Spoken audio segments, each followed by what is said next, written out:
Ladies and gentlemen, we now present George Edwards in Dr. Jekyll and Mr. Hyde.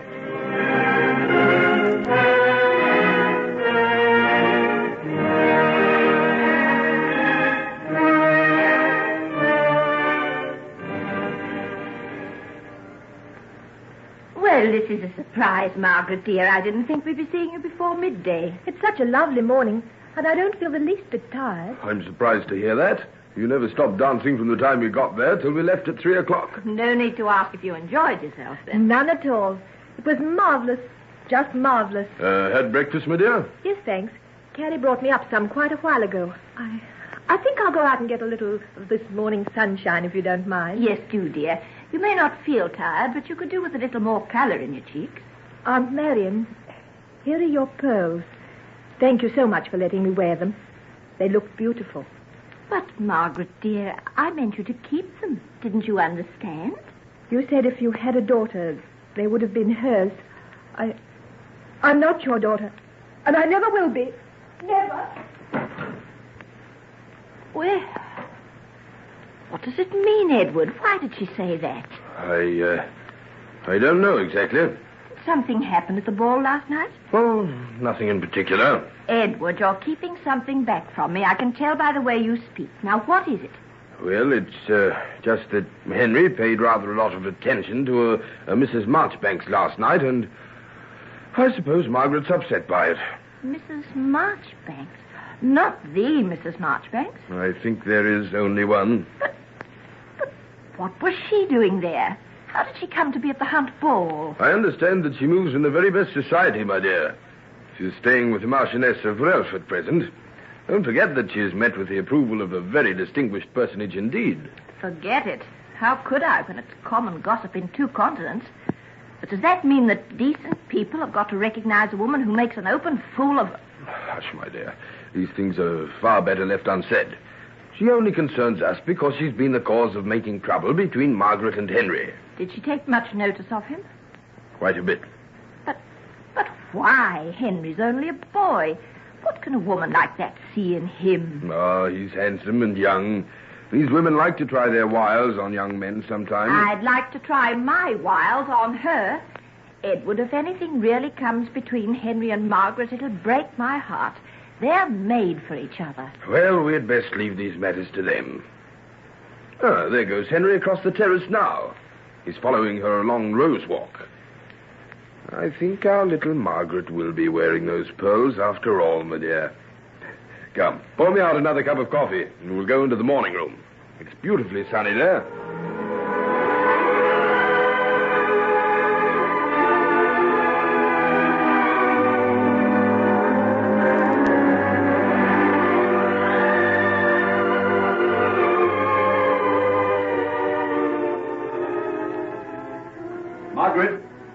Margaret, wait for me.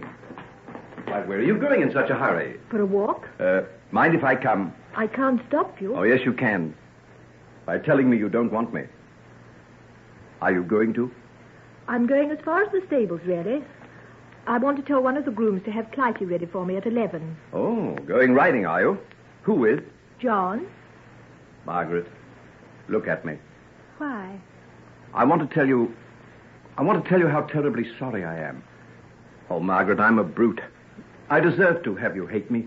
I don't hate you, Henry. What then? I don't know. I was angry last night, terribly angry. And now I just feel numb and dead. Oh, Henry, why did you do it? Oh, why ask me? I was standing at the foot of the stairs, waiting for you, eager for you to come, and suddenly somebody came along and said that Mrs. Marchbanks had asked who I was and wanted to meet me. Well, I couldn't refuse. And then we started talking together, and it seemed as though she'd forgotten that there was anybody else in the room. I don't think I even asked her to dance, but somehow she seemed to be in my arms, and, well, we were out in the middle of the floor. Well, I can't explain it any better than that, I'm afraid. And did that mean that you had to dance with her over and over again so that everybody was talking about you? Well, I would never have done it if you hadn't given all my dances to John. Well, I'm glad I did. I enjoyed dancing with John. I like him. I think he's nice, ever so much nicer than you. Oh, I'm perfectly sure you're right, but you don't love him, and you never will. What makes you so sure? He asked me to marry him, and I didn't say no. You didn't say yes either, did you? I said I'd tell him this morning. When you go out riding? Yes. Margaret, you know what you've got to tell him, don't you? Oh, it isn't any use, Margaret. You'll never make yourself feel any better this way. And it isn't fair to John either. What do you mean? You're right when you say John's nice. He is. Too nice to be hurt so badly. You've got to tell him the truth and let him go. And what is the truth? That you'd hardly have given him a single dance if it hadn't been that I'd behaved so badly to you. You know that. And you know that there's no one else but me. Oh, you're so certain of me. I hate you for it. Do you think that you can do anything to me and get away with it? Margaret, do you remember what you said to me last night, just before you went upstairs to dress, after we'd come home from the hunt? You said, in spite of the gallows, in spite of everything. There may be nothing in what that crazy old woman in the tumble-down barn told us, but you must go on feeling that way about me, Margaret. You don't know how desperately I need you. You're everything that's best and worthwhile in life to me. Don't take yourself away and leave the Mrs. Marchbanks instead. Henry, if I only understood you better. But there's something so strange and wild about you. At times you seem so old. As though you'd lived for 1,000 years. Well, don't try to understand me. Just love me, Margaret. Love me forever.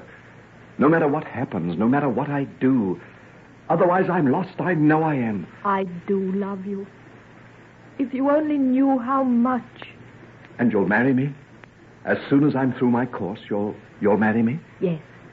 Yes, I will. Oh, I'm going to do such splendid things, dearest. I'm going to heal people and make them well. I'm going to get little children who are deformed and delicate and help to make them strong. I'm going to find new drugs and medicines to take away pain.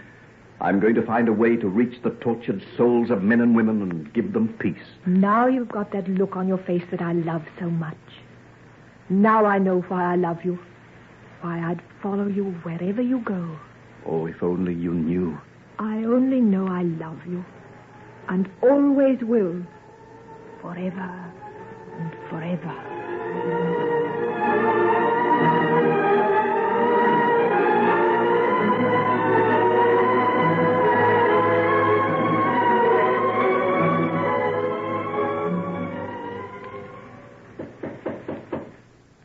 May I come in, Mr. Rutherford? Yes, Henry, my boy, come in. When did you reach London? I came up last night, sir. Have you seen Margaret? Not yet. I thought I'd have a word with you first. Well, sit down and tell me what it is I can do for you. I want you to give your consent to Margaret and me announcing our engagement at her birthday party next week. You knew, of course, that we had the sort of understanding, didn't you? Yes, I knew very well. As a matter of fact, Margaret told me about it after she came back from staying at your parents' place some months ago. I trust you haven't any objections, sir. You're the son of my oldest and closest friend, Henry, and that makes what I have to say all the more painful. Why, what do you mean? Surely. I'll be frank with you. A marriage between my daughter and you, Henry, has been one of my dearest wishes, and I know it's been the same with your mother and father. Then let me finish, please. Margaret is my whole life. Her happiness and her welfare matter more to me than anything else in this world. Yes, but surely you know that I feel that I should be perfectly content to trust them both to you. I can't tell you how much I wish it were so. Why, what do you mean? What have you got against me? The man I give my daughter to must be able to keep faith with her. He must have a moral standing, at least to match hers. I don't say equal to hers, because no man can be on the same plane as a really good, pure woman. Oh, I wish you'd explain. What have you got against me? What are you talking about? A certain Mrs. Marchbanks. Now, don't think I've been spying on you, But by the merest accident, actually through my legal business, I happened to discover your relations with her. What? There was a certain settlement about to be made. It was cancelled. And the reason was you. You can't blame me for feeling reluctant about giving Margaret into your keeping, can you? Oh, I know I'm unworthy. I know I'm unfit to touch her, but the thought of losing, why, you don't know what it means. Did you think of that when you were paying your surreptitious visits to that woman? Oh, won't you give me a chance to redeem myself? We're not asking to be married yet. I won't be through my course for another year. I swear that if you'll say nothing to Margaret, you'll never have cause to complain of me again. I'll say nothing to her.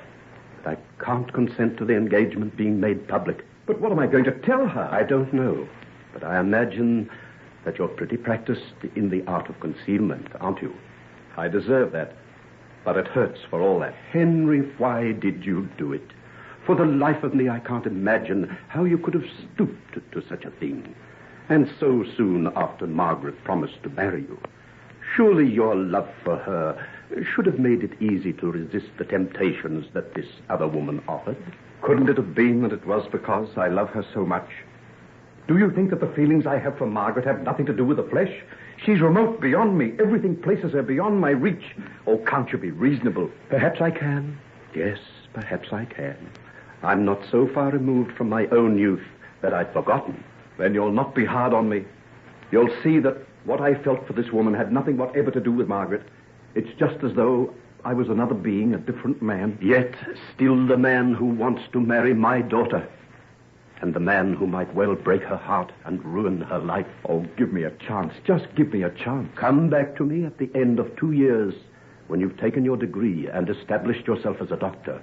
If there's been no more of it, well, there'll be no more. I swear there'll be no more.